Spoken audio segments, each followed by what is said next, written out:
Right now we're going to talk to a former First Minister of Scotland, Lord Jack McConnell, who hasn't been on for a while, but we're very, very pleased to have him on now. Lord Jack, a very good morning to you. Good morning, Michael. Good to see you, sir. Let's talk about... I'm not trying to my best, you know, it's not easy out there. I've decided laughing is the best medicine for some of the stuff that's going on at the moment. But let's take some serious points about Ukraine. You wrote a piece in the Times this week about the children of Ukraine, and let's not forget that a lot of people probably would have forgotten about this story. Tell us about it. Well, this started shortly after the main Russian invasion in 2022. They started kidnapping kids from the towns where their soldiers were, even if only in temporary occupation, where they'd gained some ground. There are about just under 20,000 kids from Ukraine documented as to have been kidnapped and taken to Russia.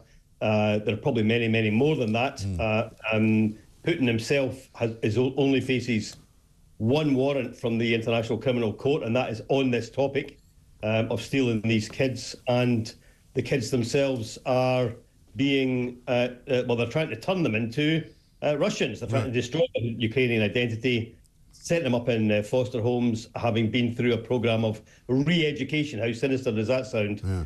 And I hosted a screening of an amazing new documentary movie last week called After the Rain, which highlights a small group of kids who've been rescued, going through an animal therapy session, which I'm sure you would love this. Dogs and horses, basically helping these kids recover from the trauma that they've been through, but raising this really important issue at a time when obviously there's all sorts of speculation going on about what might happen between President-elect Trump, Putin and Zelensky. Yes, because what you're saying in this piece, and you say it very, very strongly, I think, is that, you know, whatever settlement is reached, if there is one to be reached, it must include the release of these children and the return of these children back to where they came from. Well, I hope that President-elect Trump uses his incredible mandate and muscle to force the Russians to back off, and he gives President Zelensky his backing. Yeah. But he might not be on that course. He might be looking for something that's more of a deal, and there might end up being some discussions. And what I don't want to see is these 20,000 Ukrainian kids left behind the lines. If there's some sort of buffer zone, if there's a deal over land, even if it's on a temporary basis, these kids are going through the prime years of their life at the moment. And they need to be returned to their families and to their homes and to their homeland and their own identity. And I hope that, you know, President Trump, you know, you and I have both seen him up close. He appears to be a family guy. So I hope he's thinking about the families here. He's thinking about the kids.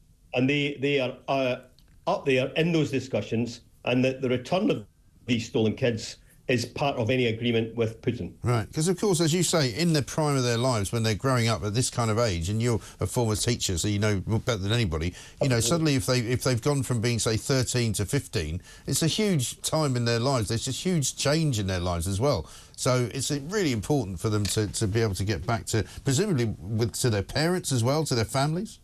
Yep.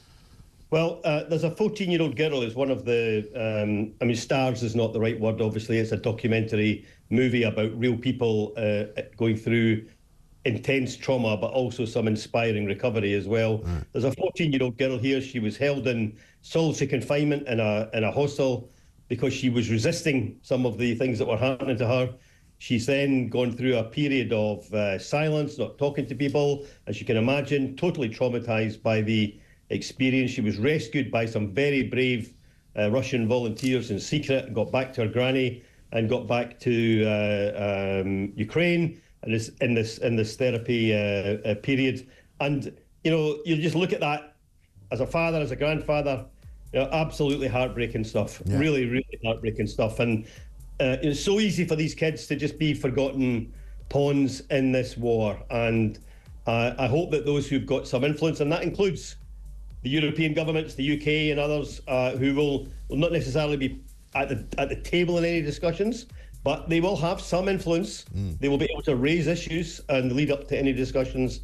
You know, I hope that everybody who's got a voice in this is going to amplify that voice and speak out for these kids and make sure that they are they are returned to their families, returned to their homeland, returned to their real identity, if there is going to be any kind of deal. And this, showing this movie, people can show it locally, they can go and see it, they can talk about it, they can spread the word.